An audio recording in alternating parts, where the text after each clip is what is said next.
Là, si on vous accorde le suffrage, mais si c'est bien fait, le peuple dira continue. D'accord. Mais je ne continuerai pas après les 7 ans.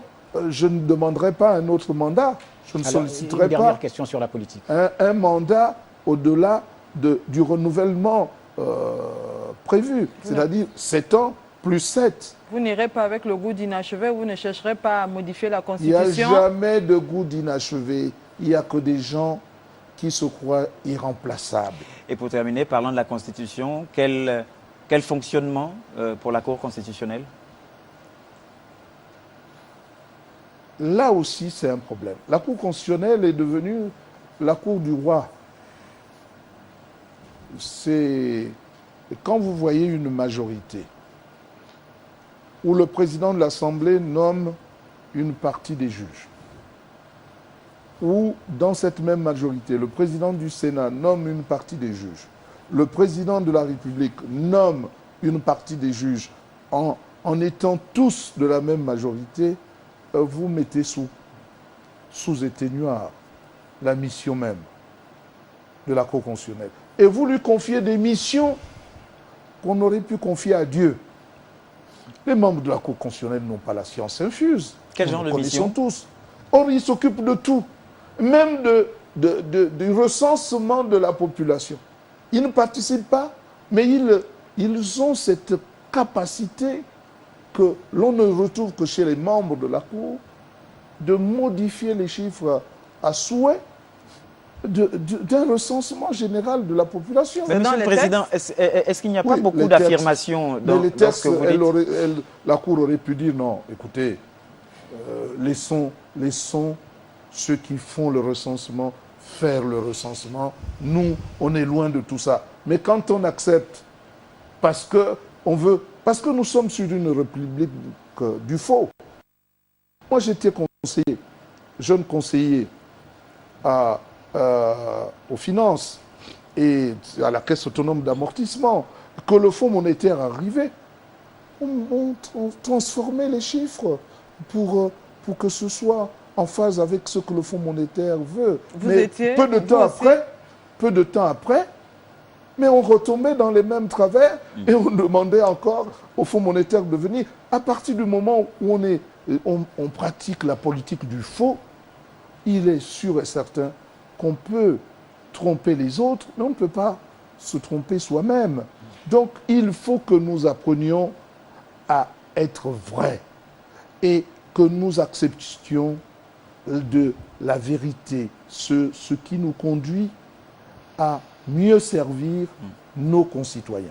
Pierre Maganga Moussabou, nous allons à présent aborder le volet économique de votre provincialisation. Vous voulez rompre avec une économie de cueillette tout en nous abstenant d'exploiter notre sous-sol tant que nous ne disposons pas, avez-vous dit, d'une technostructure. Mais la technostructure, Pierre Claver, ça ne se décrète pas.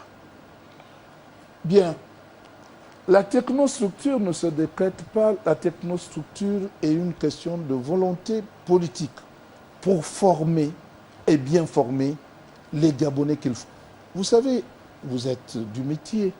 Combien de temps le Cameroun a attendu avant d'avoir une télévision? Elle attendait de former des techniciens. Ils l'ont eu en 85. En attendant, elle attendait de former des techniciens. On peut dire que 85, c'est récent. Le Gabon l'a eu en quelle année? Est-ce que vous savez? Dans fin 70. En 1964. Ah d'accord. Bien. Ceci dit, quand vous avez des richesses du sous-sol que vous n'exploitez pas vous-même, dont vous n'avez pas la maîtrise, et la maîtrise est assumée, est assurée par d'autres, c'est l'appauvrissement. C'est imparable. Vous vous appauvrissez. À partir du moment où vous vous appauvrissez, les générations futures n'auront plus rien.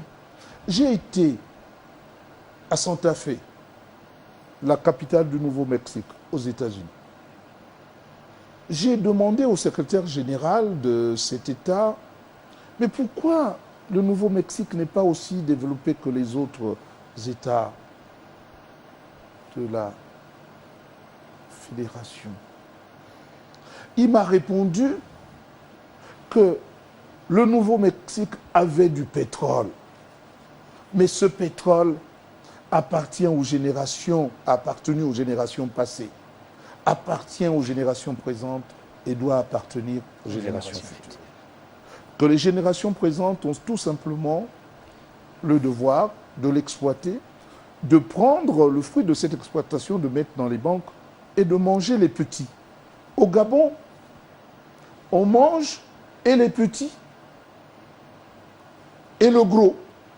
Et il ne reste rien aux générations futures.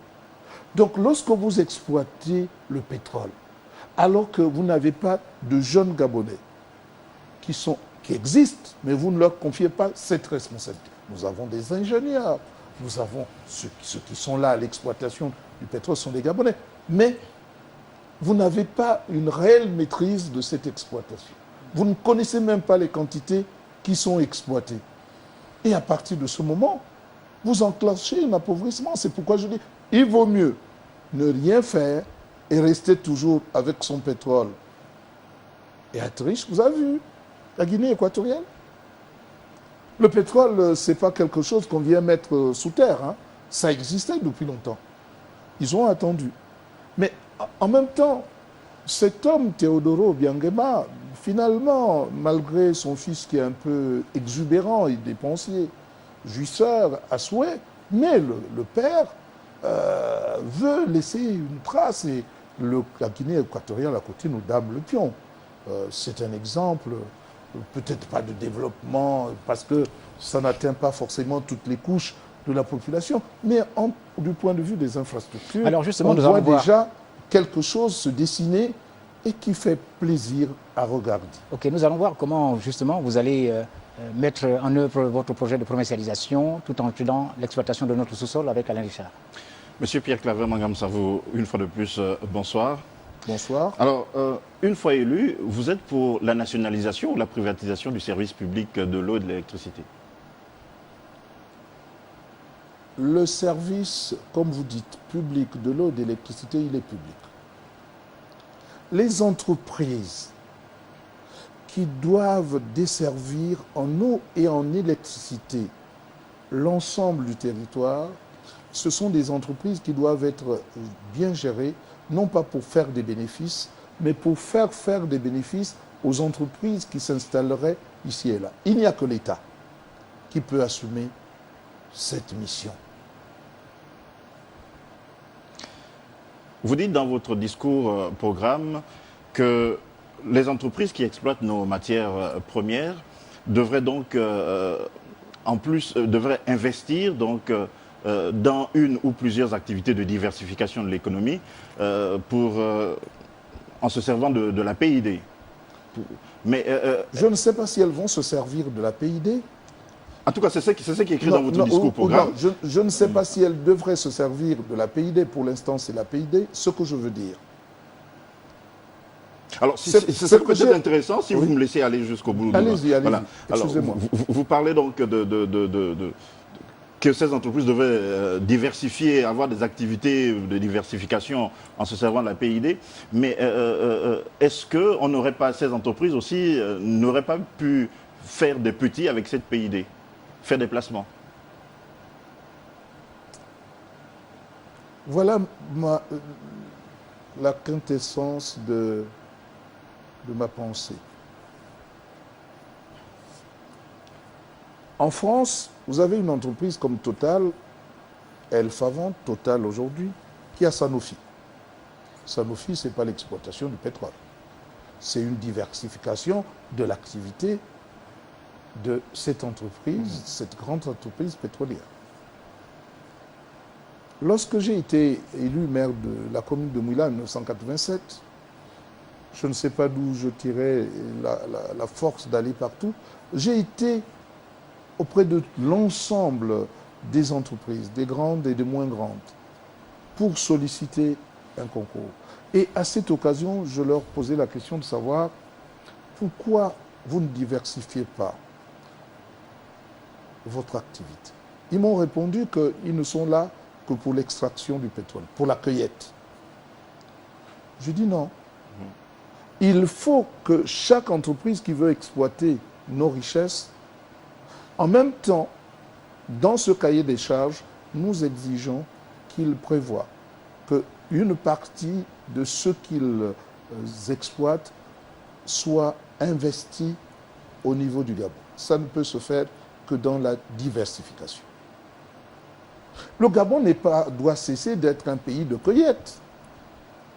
Depuis les compagnies concessionnaires jusqu'à aujourd'hui, on ne fait que de la cueillette. Et c'est pourquoi le Gabon est un pays tourné en arc de cercle vers l'extérieur. J'invite au co-développement que ceux qui viennent exploiter nos richesses, nous les accueillons. Ils ont les techniques. Et encore faut-il que des Gabonais bien formés gèrent les structures pour bien contrôler ce qui sort, d'une part, et d'autre part, faire en sorte que nous soyons à la fois accueillants vis-à-vis de ceux-là qui viennent investir leurs capitaux au Gabon, mais en même temps que nous soyons d'accord pour dire que nous voulons avant tout défendre les intérêts bien compris de notre pays, des intérêts bien compris des Gabonais. Nous sommes d'accord pour que le capital soit rémunéré correctement et protéger ce capital. Nous sommes d'accord pour accueillir tous ceux qui viennent pour nous aider à nous développer, mais nous insupporterons le fait que le Gabon, en définitive, ne soit qu'un lieu d'exploitation, de cueillette, et que le peuple gabonais soit là à regarder son sous-sol se vider, sans qu'il n'en soit réellement bénéficiaire. Alors, vous l'avez dit tout à l'heure, le Gabon est un pays... Et s'agissant de la diversification, oui. Vous savez, la chance que nous avons avec les entreprises privées, les entreprises pétrolières, prenons l'exemple, c'est que nous avons des Gabonais formés et bien formés. Exact. Il n'y a pas encore longtemps, les gens prenaient la pré-retraite à 50 ans. Et ils essayaient dans des entreprises. Certains ont réussi, mais d'autres ont échoué. En diversifiant, on aurait pu confier à ces Gabonais-là ces entreprises à gérer, étant encore reliés à l'entreprise mère. Et au fur et à mesure, on leur concéderait, par exemple, le fait des plantations de café, des plantations de cacao, des blocs de café, des blocs de cacao, dont la gestion serait confiée à certains sortis de ces entreprises, parce qu'ils ont déjà de très bonnes habitudes. Cela nous permettrait d'avoir déjà des hommes d'affaires qui auraient quand même encore un peu le cordon ombilical auprès de leur société, mais qui petit à petit prendraient leur liberté, leur responsabilité. Et c'est comme ça qu'on forme des femmes et des hommes pour assumer le développement de tout pays. Nous avons un vivier. Et donc ce vivier n'est pas utilisé parce que les entreprises se contentent d'être uniquement là pour exploiter nos richesses sans s'assurer que ceux qu'ils prennent, les Gabonais, vous l'avez déjà dit, peuvent en bénéficier. Mais je suis obligé de le répéter pour que vous le compreniez. Ok. Alors, M. Pierre-Claver Mangam-Savou, vous l'avez dit en introduction, le Gabon est un pays riche, mais le Gabon n'a pas d'économie. Comment vous allez faire pour arriver à faire des économies pour le pays, notamment se basant... À construire une économie. Oui,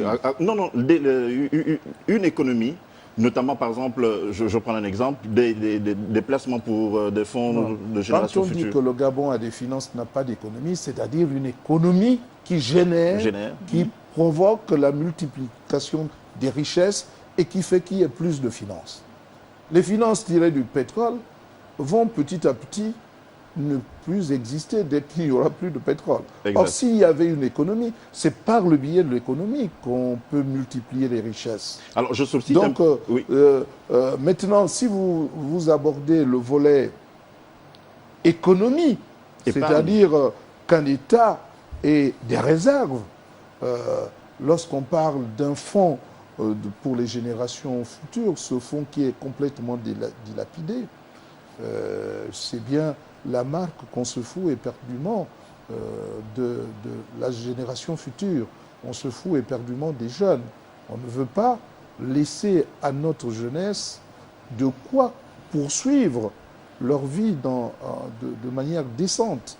C'est pourquoi il faut changer. Et Vous moi, êtes j'appelle élu, vous à allez changer. créer ce fonds Mais bien sûr, et vous allez le financer à hauteur de combien? vous voyez, un fonds, une réserve, des réserves. Quand vous voyez des pays comme la Libye, pays pétroliers qui avaient des réserves énormes, nous pouvons les avoir. Exact. Et nous pouvons, je vous ai dit qu'à Santa Fe, au Nouveau-Mexique,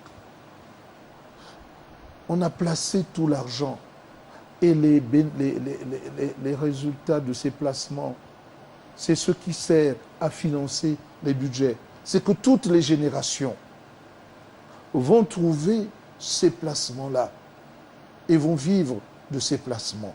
Ce qui n'est pas le cas au Gabon. Parce que, comme qui dirait trivialement, on mange au Gabon et la poule. Mais voilà et justement les œufs. pourquoi je vous pose la question. Vous êtes élu, vous allez relancer ces fonds.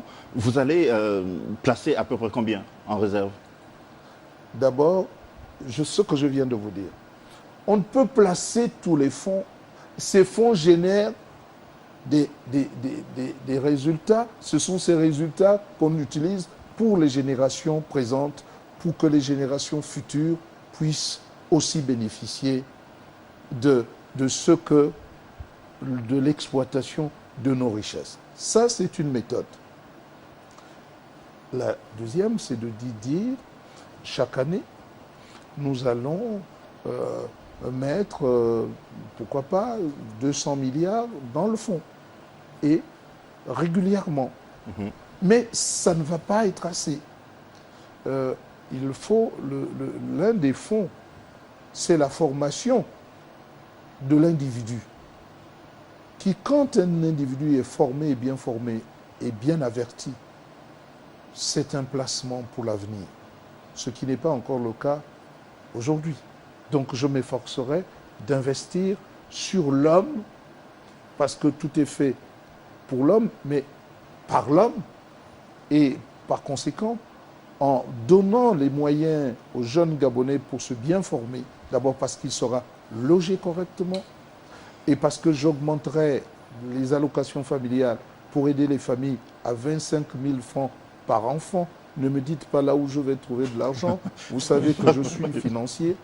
Et ensuite, j'aiderai les familles pour montrer que l'enfant gabonais appartient également à l'État et que l'État doit veiller 30 000 francs par trimestre de 0 à 10 ans et 45 000 francs par trimestre de 10 ans à 20 ans. Et lorsque le Gabonais aura son bac, le jeune Gabonais aura son bac, il aura 10 années de crédit d'études pour qu'il fasse ses études. Ça ne veut pas dire que tout le monde est obligé de rester 10 ans.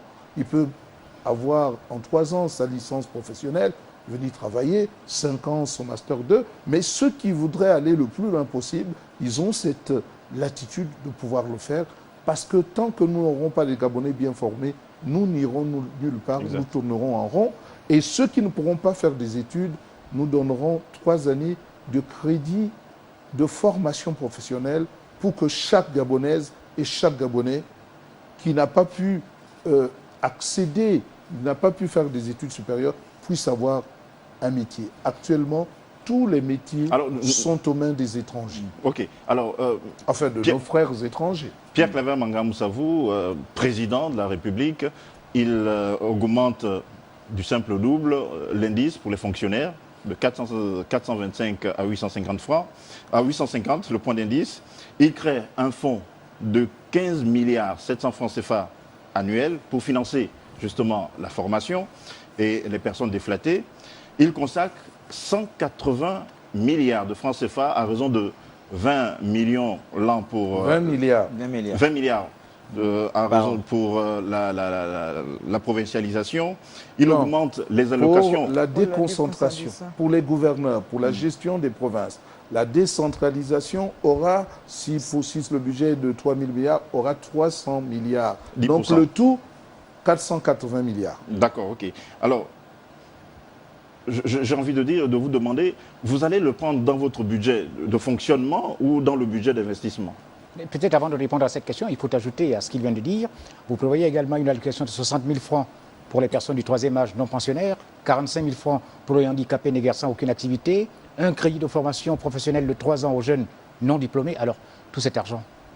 Tout cet argent, mais à partir du moment où je promets de gérer sainement le pays, de ne pas prendre pour moi ce qui appartient au peuple et de ne pas dissimuler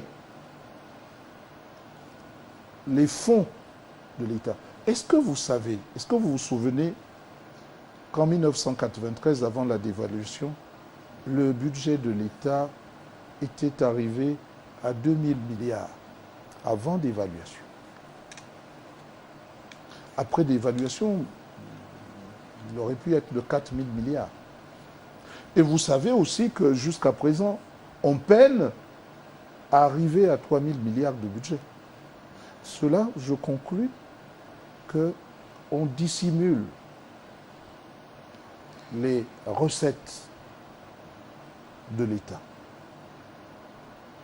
Si vous voyez dans Libreville, l'État n'arrive même pas à construire un seul bâtiment pour ses fonctionnaires. Il loue. Mais regardez les constructions qui se font. C'est des Gabonais qui le font, sous le couvert des Libanais. Mais c'est de l'argent volé. Vous construisez aussi, M. Pierre Claver? Oui, mais je construis en demandant à la banque de me donner des crédits. Vous pouvez aller vérifier. Alors, vous êtes président, vous allez financer toutes ces mesures à partir de quel... À partir du budget de l'État qui existe. Sur On ne les finance investissements jamais, on ne finance tout ce qui est de l'ordre du fonctionnement, ce sera au niveau du fonctionnement. Tout ce qui sera de l'ordre de l'investissement sera financé par le budget d'investissement. Sauf si conjoncture économique favorable, vous savez que la production pétrolière est en déclin. Vous êtes sûr que vous pourrez arriver dans les 3 000 milliards? De l'avis des techniciens. Laissons de côté les techniciens qui savent tout. Mais ceux qui font les projections, et monsieur qui le ne Président. savent rien. Les projections sont toujours erronées au Gabon. Je vous dis que nous vivons dans la culture du faux. Tout est faux. Avez-vous une idée de ce que sera le budget du Gabon dans les 3 prochaines années? Et le budget du Gabon sera ce que nous souhaitons qu'il soit. Un budget transparent, un budget équilibré, et nous pouvons le faire sans endettement. Parce que l'État n'est pas là pour s'endetter, pour laisser aux générations futures des dettes colossales que ces générations ne pourront pas assumer. Et je vous dis, la petite expérience que j'ai de la gestion fait qu'on peut avec peu, mais placer correctement, investir correctement, nous pouvons faire le bonheur des Gabonaises et des Gabonais. Mais quand la première dame va faire ses emplettes à Londres en utilisant 600 000 € par jour, utilise paresseusement l'avion de l'État, et que son époux de mari achète des avions pour aller voir des princes et des rois auxquels il voudrait s'identifier, pendant que son peuple croupit dans la misère, on ne peut pas dire qu'il n'y a pas les moyens d'assumer le bien-être des Gabonaises et des Gabonais. Alors, Pierre Claver Mangamoussavou, président, quelle est votre politique en matière de résorption de chômage? Je vous ai parlé de la formation. Vous m'avez suivi. Beaucoup sont formés, mais justement ne travaillent pas. Non, ce n'est pas ça la formation. Quand on est formé et bien formé, C'est pourquoi je donne... Vous voulez dire que les Gabonais qui Laissez-moi, n'ont pas d'emploi aujourd'hui ne sont pas bien formés? Ne me faites pas dire ce que je n'ai pas dit. Okay. Je dis quand on est formé, bien formé, les études, c'est une ouverture d'esprit. Ce n'est pas parce que je suis docteur que je sois obligé de rester derrière un bureau. Ça m'ouvre l'esprit pour entreprendre par moi-même. Mais tu as beau être formé, si on ne t'a pas inculqué la notion d'effort, la notion d'esprit d'initiative que tu n'as plus, prendre l'initiative. Vous voyez je parle des Maliens, mais gentiment, les Maliens qui viennent chez nous, mais ce sont eux les plus riches aujourd'hui, au Gabon. Ils ont fait quelle étude? Mais ce sont des gens qui prennent des initiatives. Mais ce que je reproche au système Bongo, c'est qu'il a tué l'effort, le goût de l'effort. C'est qu'il a tué le courage chez le peuple gabonais. Vous avez participé à ce système Bongo. Pardon? Vous avez participé à ce système Bongo. Mais vous voyez, vous prenez des raccourcis. Mais pas du ce n'est tout. pas un raccourci. J'ai fait mes études supérieures. Vous avez été membre du gouvernement. Écoutez, pour servir mon pays. Voilà. Le gouvernement et tout le monde vous dira que j'ai été différent. Vous savez, vous aviez un ancien ministre... Finalement, Manga Moussavou, c'est le sein du groupe alors? Non, non, non. Je ne suis pas un saint. Qui fait l'ange, fait la bête. Mais il y a un ancien ministre de la communication qui est maintenant ministre de la jeunesse et des sports. Vous l'avez connu. Quand nous étions en conseil des ministres, tous les dossiers des autres ministres, je les avais sous mes yeux et j'avais épulché chaque dossier. J'avais un mot à dire sur chaque dossier. Ils étaient surpris. Donc, si nous voulons nous mettre au travail, nous allons résorber le chômage. Commençons par former correctement les Gabonais. Commençons par donner un métier, l'opportunité de donner un métier à chaque Gabonais. Mais oui, mais justement, est-ce que ce chômage ne résulte pas de l'inadéquation formation-emploi? Voilà. Vous voyez? Vous posez les questions et lui répond à ces questions. C'est à vous de répondre. Je dois vous dire merci. L'inadéquation entre la formation et l'emploi tient du fait que le gouvernement n'assume pas ses missions. Je prends un tout autre exemple. Vous avez des populations qui ont été récemment spoliées, qui ont misé de l'argent parce que la précarité fait qu'il y a une volonté d'enrichissement rapide et croire que les populations peuvent aller jusqu'à penser que quelqu'un, en leur proposant de doubler leurs gains en peu de temps, que cela est raisonnable. Ce que les banques ne font pas, des individus venant d'on ne sait où le font. Mais l'État, s'il assumait ses responsabilités, aurait dû ne jamais accepter de telles situations sur le territoire gabonais. Parce que l'État savait pertinemment comment ça allait se terminer. Alors, comme aujourd'hui, ce même État met en situation difficile des retraités qui ont placé leurs fonds dans une banque qui n'a de banque que le nom, la Banque Poste, et conduit les petits épargnants à ne pas disposer de leurs épargnes. Et ceux qui ont des salaires parfois ridicules, de ne pas retirer à la fin du mois tout ce qui leur est dû, parce que la banque est malade. Alors que moi, une fois président, je vais tout de suite prendre à bras le corps ces questions, soit pour recapitaliser cette banque, la mieux gérer et pour qu'elle soit d'une grande efficacité et d'une grande efficience sur l'ensemble du territoire national. Alors, comment Pierre Claver Manganga Moussavou compte lutter contre la fuite des capitaux que vous avez mentionné dans votre discours programme? Plus de Western Union, déjà. Et ça a un rapport avec les étrangers aussi. Un étranger qui vient chez nous, c'est pourquoi je parle d'immigration sélective, qui vient chez nous. Ce n'est pas là un opérateur économique? dont le pays a besoin pour se développer? Attendez. Ok, allez-y.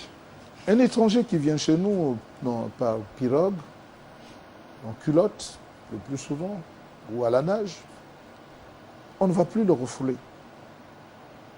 On va lui demander qu'est-ce qu'il emmène chez nous. Parce que nous sommes prêts à accueillir tout le monde, mais pas toute la misère. Pas ceux qui viennent aussi nous spolier. Il vient, s'il c'est pour se faire de l'argent, il n'y a plus de Western Union. Nous, on reçoit. Nous sommes pauvres. Nous sommes là pour recevoir, mais pas pour envoyer. Ça, c'est la porte ouverte à une évasion. Pardon? C'est la porte ouverte à une évasion, ça. Quelle évasion? Mais si vous laissez les portes ouvertes pour tous ceux qui peuvent entrer. Non. Vous avez des frontières poreuses. Vous n'arrivez pas à les contrôler.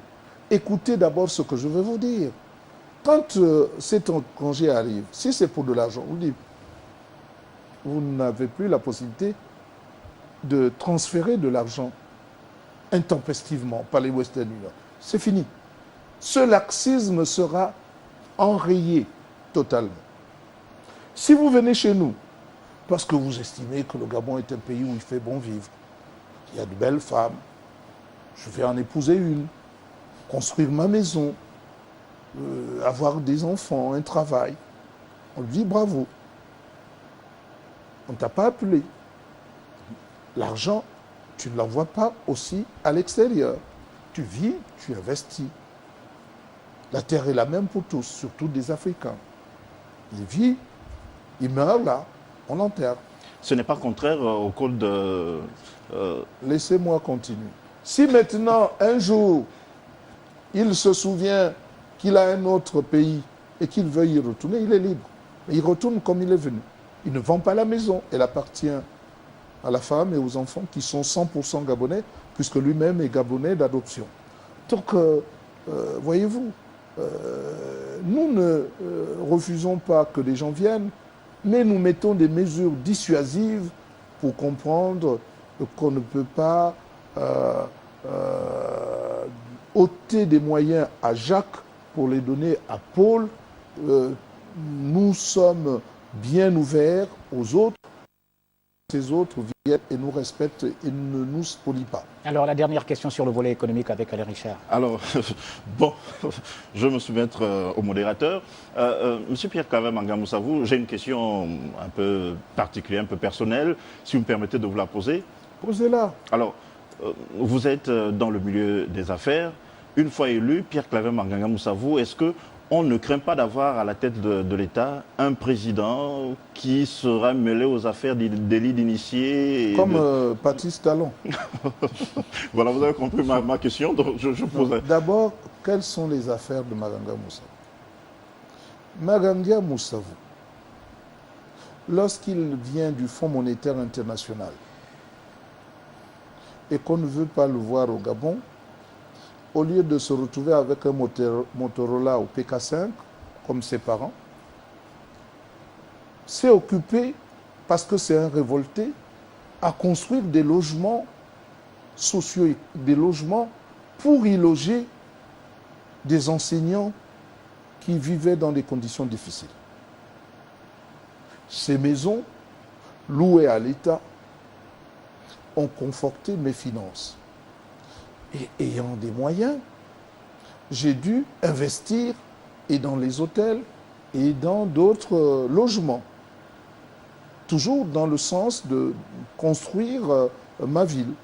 Je viens d'ailleurs d'inaugurer un autre hôtel, je m'excuse, à Lambaréné. Et je l'ai appelé le Lembaréni, pour lui faire plaisir. Est-ce qu'on risque pas... Et donc, ces affaires-là ne sont pas celles qu'on appelle véritablement des affaires.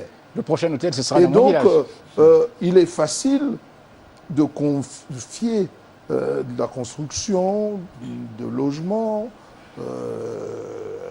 à mon fils ou à ma fille ou à quelqu'un d'autre. Mais il n'y a pas d'interférence à ce niveau-là. Il n'y a pas un conflit d'intérêts à ce niveau-là. Mais je vous assure qu'il y aura une saine gestion, qu'il n'y aura pas, comme on le voit aujourd'hui, la famille Bongo dans toutes les entreprises, même les moindres. Quand vous avez une affaire, si vous n'associez pas les bongos, votre affaire ne peut pas prospérer. Vous connaissez ABC au charbonnage. Un jour, je suis allé là-bas, j'ai vu vice-président du conseil d'administration, un bongo. On dit, bah, je dis, tiens, mais ils sont partout. Et ils touchent à tout. Ils gèrent tout. Ils régentent tout. Mais ça ne peut pas continuer. Je peux vous le rassurer. Ok, Alors justement, on attendait de voir Pierre Claver Maganga Moussabou investir dans l'hôtellerie, dans mon village également. La transition dans mon village. Mais est-ce que lorsque vous allez dans votre village, vous avez une maison au moins? Oui, tout à fait. Bon, on vous construira peut-être un gîte d'étape pour Vivement. les touristes qui viendront chez vous. Vivement. Mais ce n'est pas moi qui vais le faire. Je vais vous suggérer de le faire vous-même parce que vous êtes capable de faire ce que moi je fais ailleurs. Et moi, si je fais ce que je fais, c'est parce que j'ai vu ce qui se fait dans le Wellington. Un jour, en 1981, allant au séminaire, j'ai vu que l'homme wellingtonois aimait son village. Moi aussi, j'ai pris le bon exemple. Parce qu'il faut, quand vous voyez, au lieu de dire, j'espère que vous vous dites au fond de vous-même, ah tiens, il montre l'exemple, j'espère suivre cet exemple. Alors, je vais Comme moi, m'inspirer. j'ai suivi l'exemple du wellingtonois qui aime chez lui. Alors, je vais m'inspirer de votre exemple pour la transition Voilà. avec le volet social qui sera abordé par Olga Conforto-Kinkali. Monsieur Maganga Moussabou, tout le monde sait que l'aménagement de la population active accentue un peu plus la faiblesse de l'épargne liée à la retraite. Vous voulez, pour inverser cette tendance, relever l'âge de la retraite de 65 à 70 ans, de 65 à 70 ans. N'est-ce pas trop? Vous voyez ce que moi je ne vois pas. Ou je vois ce que vous ne voyez pas. Alors, dites-le. Je vois un pays qui n'est même pas encore construit. Je vois un pays qui a 267 667 km², la moitié de la superficie de la France. Une tâche immense. Je vois un pays qui, lorsqu'il a formé un médecin qui est difficile à former, le laisse partir très tôt, alors qu'il a encore envie de travailler, on lui dit d'aller à la retraite. Il n'a pas de cabinet, il n'a pas les moyens d'ouvrir un cabinet, donc il ne peut pas s'installer pour son propre compte. Mais il ne peut plus exercer parce qu'il va à la retraite. Un véritable gâchis. C'est pour cette raison qu'il faut utiliser efficacement les compétences. Quand vous investissez dans quelque chose, tirez le maximum de cet investissement. Il y a l'espérance de vie. Oui, bien sûr. Il y a, si vous m'avez bien lu, vous aurez compris que à partir de 65 ans, vous allez à la retraite. C'est l'âge où vous pouvez demander à aller à la retraite. Mais si vous estimez que vous pouvez aller un peu plus loin, vous pouvez aller à 70 ans. Prenez, vous ne trouvez pas quand même un peu fort de café que des gens qui ont 74 ans veuillent être président de la République, qui est une charge très lourde, alors que vous déniez aux médecins d'être encore en activité à 70 ans. Vous ne voyez pas que c'est un peu contradictoire tout ça? Et moi, je ne contrains personne. Au contraire, je demande tout simplement, je laisse la latitude à ceux qui veulent encore servir leur pays, à se mettre au service du pays, jusqu'à ce qu'ils décident que, bon, ils sont fatigués, ils s'en vont. Mais déjà, à partir de 65 ans, on peut aller à la retraite à sa demande. Mais on peut continuer jusqu'à 70 ans lorsque vous-même, vous ne vous sentez encore à même de pouvoir apporter des services à votre pays. Alors la suite de ce volet avec Olga Conforto-Kinkali. Merci Théophile. Monsieur le Président, pour ce qui nous reste encore de social à aborder, puisqu'on a pratiquement touché déjà le social, de toute façon entre le social et la politique et même l'économie, il n'y a qu'un pas. Alors vous êtes assez souvent revenu sur l'effort, le courage, l'esprit d'initiative et l'esprit d'abnégation qui sont selon vous les valeurs que le Gabonais devrait se réapproprier. Alors proposeriez-vous donc des mesures d'incitation à ce propos? Ce sont des valeurs. Ces valeurs s'acquièrent par le sport. savez, on a tué le sport. Nous Les y gens- reviendrons tout à l'heure. Les gens se demandent pourquoi je reste avec des jeunes depuis 20 ans, à les encourager à faire du sport. Le handball est un sport dur. C'est ce qui donne du caractère. C'est ce qui fait qu'on ait le goût de l'effort. Quand on représente ce pays, son pays à l'étranger, on ne voit pas l'argent qu'on va recevoir, l'abnégation, le Alors, courage. Tout cela, c'est par la pratique du sport qu'on peut se réapproprier un certain nombre de valeurs. Et par l'éducation. Par l'éducation. alors On donc, a, vous savez, quand vous voyez dans un pays que quelqu'un devient un ancien camarade avec qui vous jouiez aux billes, qui n'a pas été à l'école, qui est président du conseil d'administration d'une entreprise pétrolière, ça ne vous incite pas à faire l'effort. La facilité, la vénalité, tout ceci. Vous êtes à la RTG, Gabon Télévision. à Gabon Télévision. Mais c'est une télévision gabonaise. Bien, vous êtes à Gabon Télévision. Excusez-moi d'avoir C'est un lapsus, ça peut écorché arriver. votre nouveau nom, mais vous restez les mêmes. Cependant, quand vous avez des promotions ici qui vous heurtent, ça ne vous incite pas à travailler. Il faut mettre l'homme qu'il faut à la place qu'il faut. Il faut mettre les gens selon le mérite. Ce comportement va nous amener, petit à petit, à faire du Gabonais quelqu'un de digne. On se moque trop du Gabonais. Alors, Monsieur Maganga, si je comprends bien, donc Oui. votre projet de la provincialisation, c'est l'exemple de la société gabonaise parfaite? Non. Vous voyez, dans les 7 piliers, il y a le 6e pilier, c'est la provincialisation. En dehors de la provincialisation, il y a d'autres piliers. La provincialisation est une réaction, est une révolution qu'on veut entraîner pour tenir compte des Gabonaises et des Gabonais qui sont délaissés, qui sont obligés de venir ici à Libreville, souffrir le martyre, vivant dans des zones de non-droit, sans eau, sans Alors électricité, qu'ils peuvent avec bien vivre à ce l'intérieur qu'on du appelle dans des endroits où il faut 2 chaussures. Vous le savez.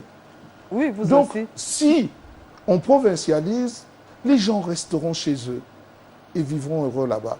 Et l'État aurait le soin de pouvoir gérer correctement la capitale, qui va dans tous les sens. Alors, pour l'investissement du système sanitaire, vous misez sur l'efficacité avec les spécialistes dans la plupart des domaines.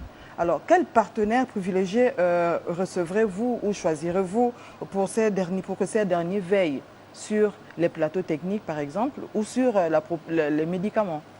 Lorsque vous engagez un marché, une convention, marché quelconque avec une entreprise qui vient vous remettre un hôpital clé en main, comme avec les Autrichiens, dont raffole Ali Baba, parce que c'est là qu'il tire beaucoup de subsides, suivez mon regard, vous mettez aussi en place des dispositions pour que ceux-là viennent vous aider à former des Gabonais qui vont s'occuper des plateaux techniques sans être obligés de recourir à leur présence. Ça, nous devons l'exiger. Que ce soit les Gabonais qui s'approprient ces techniques, le transfert de technologie. C'est dans ces conditions que ça peut se faire. Vous savez, on construit des hôpitaux. Personne ne peut dire que ce soit une mauvaise chose. Mais ce qui est ahurissant dans notre pays, c'est qu'il y a encore Bongolo, c'est qu'il y a encore l'hôpital Schweizer. Ça veut dire que là où il y a une qualité de soins, des médicaments, des spécialistes, quel que soit l'aspect extérieur de la structure, les gens iront là où ils trouvent que c'est plus efficace. et ils n'iront pas dans vos hôpitaux clinquants qui sont comme des usines qui fument et qui n'apportent aucune santé à aucune population. Alors 300 milliards sur 5 ans pour environ 3000 km de route. Si on fait les calculs, c'est à peu près 600 km de route par an. Est-ce raisonnable? Est-ce que c'est la question que vous deviez poser? Ben, Est-ce que c'est de dire est-ce raisonnable? Oui, pour moi, vous voulez dire est-ce possible? Pour moi, c'est oui, raisonnable. c'est possible de pouvoir aller à l'essentiel, à investir pour rattraper tous les retards. Lorsque j'étais ministre d'État en charge de la planification, que j'ai signé le marché pour partir d'Oyem à Minzik, comme celui partant de Lambaréné à Fougamou en direction de Mayumba, j'ai imprimé là une réelle volonté de faire en sorte que la route devienne ce lien nécessaire et pour les hommes, pour former une véritable nation, parce qu'il faut se connaître, et pour booster le commerce, les échanges, d'abord entre villes et ensuite des échanges entre la Monsieur capitale Mangam, et l'intérieur. vous ne du faisiez pays. que réaliser les aspirations d'un chef de l'État. Non, pour ce qui concerne la route Lambaréné-Mouila, c'est mon initiative. Il n'aimait pas faire ces choses-là, il l'aurait fait depuis longtemps. La preuve, c'est que le bilan, 42 ans, reste quand même assez maigre. Et vous êtes aussi comptable. Non, vous voyez, je viens de vous dire que je suis resté 2 ans. Qu'est-ce que j'ai fait en 2 ans? De ministre de la Planification, la route Lambaréné-Fougamou. J'ai fait construire des ponts, que ce soit à Idigui, que ce soit à Douya, que ce soit à Mongo ou sur le Goulou. J'ai fait construire un pont pour désenclaver la ville Ibunji, qui était une ville enclavée. On peut citer d'autres exemples. J'étais ministre des Transports. Vous êtes certainement de Kulamutu. Non, pas du tout. D'où? De Mabanda. De Mabanda. Mais tiens, Par contre, à Kulamutu, l'aéroport de Kulamutu, on menaçait de coupure en 2. Je me suis attaqué à ce problème et je l'ai résolu. Puisque vous êtes de Mabanda, l'aéroport de Chibanga, là où vous descendiez avant assez régulièrement, n'avait pas d'eau. J'ai fait amener de l'eau. J'ai pris l'initiative de le faire. Vous savez, on peut être au gouvernement. Le président de la République est là-haut, parfois, il vous confie des responsabilités. Quand j'entends quelqu'un dire « oui, j'étais au plan, je n'ai pas pu faire ceci ou cela », le ministre du plan a la maîtrise de tout ce qui se fait pendant qu'il est au plan et indique aux autres ministres ce qu'il y a à faire et donc tout aussi comptable que les autres ministres de ce qui se fait ou de ce qui ne se fait pas. Sauf s'il prend le temps, il passe le temps à détourner les fonds qui finalement ne vont pas aux investissements qui sont programmés. Ce qui a toujours été le cas malheureusement dans ce pays. Donc moi j'assume ce que j'ai fait et je suis fier d'avoir fait ce que j'ai fait et vous pouvez le vérifier et le contrôler. Le pont qui relie les 3 pays, Gabon, Cameroun, Guinée équatoriale, j'ai dû aller voir Paul Biya, j'ai dû aller voir Théodoro Biangema Mbazogo pour qu'il signe. Et je suis fier d'avoir accompli cette mission, bien sûr à la demande du chef de l'État, mais suggérée par le ministre de la Planification. Pierre Claver Manganga Moussabou, le temps qui nous est imparti s'achemine à sa fin. Difficile dans un tel contexte pour un projet aussi vaste que la provincialisation d'aborder dans les détails tous les aspects, mais rapidement au plan de la diplomatie, l'intégration régionale, ailleurs ça marche, en Afrique centrale ça piétine. Qu'est-ce que vous entendez faire dans ce sens pour justement accélérer le processus d'intégration régionale en Afrique centrale? En tant qu'ancien plénipotentiaire à la BEAC, pour refaire les statuts de la BEAC, nous étions un certain nombre avec le ministre des Finances, le ministre du Plan et le ministre délégué aux Affaires étrangères.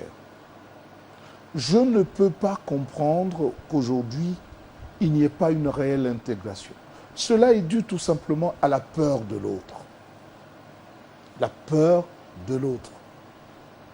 Vous savez, quand on voit un Camerounais ici au Gabon, on se dit, bon, on n'a pas une idée bonne du Camerounais. Mais allez au Cameroun, vous reviendrez avec une autre idée du Camerounais. Quand on voit le Congolais ici, vous vous dites, mais ces gens-là, ils viennent nous prendre nos... Mais allez au Congo, vous verriez ce qu'est l'autre. On négligeait l'équato-guinéen. Maintenant, allez en Guinée équatoriale. La connaissance de l'autre efface la peur. Et nous avons d'abord intérêt très vite à nous mettre nous-mêmes au travail et à nous faire confiance pour pouvoir affronter l'autre qui nous apporte quelque chose de merveilleux. Une population, un marché qui devrait faire en sorte que le Gabon, bien formé... Vous êtes donc prêt à accélérer le processus de facilitation des échanges entre... Je trouve que comme pour un pays qui est sous-peuplé et qui est immense au regard de son peuplement, qui est chômage, je trouve aberrant qu'un pays sous-peuplé ne puisse pas profiter, s'il est dynamique, s'il a un peuple dynamique, ne peut pas profiter de l'opportunité qui lui est offerte de s'ouvrir un marché devant lui et notamment d'en profiter. Dans ces aspects de libre circulation des biens et des personnes. La libre circulation des biens et des personnes, comme vous dites, devrait nous être favorable. Je vous assure que connaissant les peuples les plus dynamiques dans la sous-région, comme le Camerounais, il n'a pas envie de venir s'installer au Gabon. Il vient au Gabon pour faire affaire. Et le Gabonais doit aller au Cameroun, en Guinée, au Congo, en Centrafrique, au Tchad, pour faire affaire. Battons-nous pour former nos éléments, battons-nous pour que le Gabonais soit à même de compétir. Or, toute la vie durant, on s'en rend compte aujourd'hui, on a tout fait pour qu'il soit couché. Un enfant veut toucher quelque chose, non, ne va pas, ne fais pas. Un enfant veut faire un effort, oh mon petit, ne fais pas cet effort. Un enfant court, on a peur qu'il se fasse mal. On le protège, on le surprotège. Et finalement, il n'est plus capable, laissé à lui-même, d'affronter les obstacles qui se dressent devant lui. Nous pouvons comprendre que ce serait intéressant pour nous l'ouverture du marché, la circulation des personnes et des biens à l'intérieur de notre marché. Profitons-en, mais malheureusement, nous avons formé des sous-hommes, nous avons voulu faire des Gabonais des sous-hommes, et quand il faut ouvrir, on s'aperçoit qu'on n'a plus les outils nécessaires pour les hommes qu'il faut pour affronter la compétition. En quelques mots, vous parliez tantôt de Gabon Télévision qui venait de faire, qui a fait peau neuve. Quelle est la place des médias? Qui a fait une mue, comme beaucoup font des mues, mais voilà, le venin reste le même. Alors, quelle est la place des médias? C'est-à-dire les carences restent toujours si je peux aller au fond de ma pensée. Oui. Alors, quelle est la place des médias dans la provincialisation? La place des médias est celle que doit conférer la volonté d'un chef d'instaurer la liberté d'expression, en donnant les moyens à ceux qui sont justement les vecteurs de cette liberté d'expression de s'exprimer. Chez vous, il y a trop d'autocensure. Vous êtes tout aussi frustrés. Là, nous sommes en période électorale. Hein.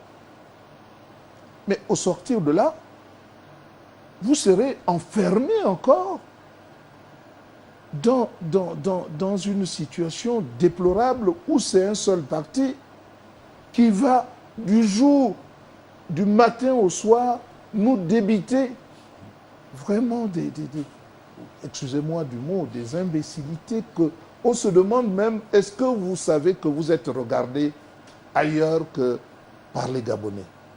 Alors donc, Et quand un parti reste les activités du week-end, c'est un parti. Vous êtes sûr que vous voulez de la liberté? Prenez-la. Avec Pierre Claver Maganga Moussabou, vous serez tenu de la prendre et vous aurez les moyens nécessaires d'assumer vos missions d'éducation et de formation et d'information. alors justement, en attendant de voir Pierre Claver Maganga Moussabou assumer la paternité de ses propos, vous avez le Gabon devant vous. Nous sommes à 4 jours du scrutin. Quel message adressez-vous au peuple gabonais? Chers compatriotes, le programme que je porte est un programme qui voudrait que nous changions de système de gouvernement. Je ne me préoccupe pas d'Ali Bongo. Je ne me préoccupe pas de ses pairs qui lui ont donné le pouvoir et qui veulent le reprendre parce qu'il a échoué. Je me préoccupe du peuple gabonais qui veut avancer, ces jeunes qui se demandent qu'est-ce qu'ils vont devenir demain. Et pour ce faire, au lieu de s'occuper des hommes, je m'occupe avant tout de changer de système. Tant que j'aurai un souffle de vie, je vous proposerai toujours cette politique de provincialisation qui vous est destinée. Prenez-la, elle est à vous, elle vous appartient, et elle fera de vous des femmes et des hommes responsables pour assumer le destin de notre pays. Si cette fois encore, vous choisissez Ali Bongo, c'est que vous avez choisi de rester dans la médiocrité et dans la souffrance. Si vous prenez des gens comme nous sommes au mois d'août, qui venant, traînoyant les pieds avec une hache bien aiguisée pour aller abattre une plantation et que vous soyez surpris que vous le retrouviez au pied de l'arbre en train de ronfler, vous aurez fait ce choix. Mais vous avez ce choix aussi de prendre votre destin à main, de choisir qu'on s'occupe de vous, que vous ne soyez pas obligé d'être à la recherche d'un paradis perdu et de venir vivoter à Libreville. Alors, la provincialisation, c'est pour vous. Il dépend de vous et de vous seul. Que demain soit meilleur qu'aujourd'hui. Aussi, je vous demande d'ouvrir vos cœurs, vos esprits. Je prie Dieu Tout-Puissant de pouvoir atteindre chaque Gabonaise et chaque Gabonais pour qu'il sache que je ne me bats pas pour moi. Je ne me bats pas contre les hommes qui ne restent qu'un temps. Mais je voudrais que le Gabonais soit fier de lui-même et assure son destin. Aussi, je souhaite que vous m'apportiez vos suffrages pour qu'enfin il y ait un essor, pour qu'enfin il y ait un véritable développement, pour qu'enfin il y ait un mieux-être et pour qu'enfin demain soit véritablement meilleur qu'aujourd'hui. Pierre Claver Maganga Moussabou, merci d'être passé sur notre plateau. Je vous invite à présent à signer ce livre d'or.